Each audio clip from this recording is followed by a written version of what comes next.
Hi everybody, and welcome to Barbecuing Made Easy by Cabela's.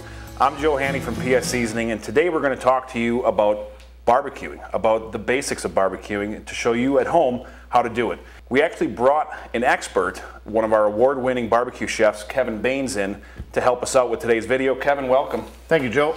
What are we doing today? Well, we're going to be doing some beer can chickens. We're going to do beef brisket, pork shoulder, and baby back ribs.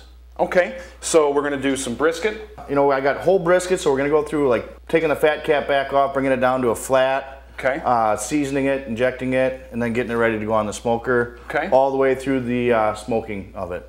What are we going to do with the pork? What are we going to talk about there? The pork, we're going to go through, mix up a brine, getting in a brine solution, and letting it soak for 6 or 8 hours. Okay. Topping it off with some more seasoning, and then getting it in the smoker and the right temperatures that you need to hit on it. Because that's one of the things I always wonder. You hear about barbecued pork all the time, and you see it on TV, and you see it down south, but how do you make it? So that's awesome. We're going to learn how to do that pretty today. Easy, yeah. Awesome. Okay, so then we're going to be doing brisket, pork, and then chicken? Yep, we're going to do some beer can chickens.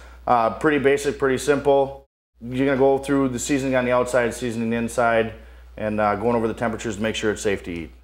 And then ribs. Ribs, baby backs, we're going to go through step by step on peeling off the membrane off the back, seasoning, and getting barbecue sauce on them at the right times so they're not all sticky, not crusted, so they fall apart off the bone. Now, what kind of ribs are we going to do? Because I know there's several different kinds you can do. And, you know, some guys it's got to be falling off the bone. You know, if you're up here in the Midwest, that's what we think of ribs. If you go down south, down into the southern states, you got to bite it off the bone. You're supposed to peel it off. You know, are we going to touch on that later on? What the differences are? We're going to touch on that later on, what that is. And I like doing it so you bite on the bone, your bite comes off, the rest of the rib stays on the bone. Thanks for telling us what we're going to be doing today. We're going to get right into it. I hope you guys are excited because I know I am, and we'll be right back.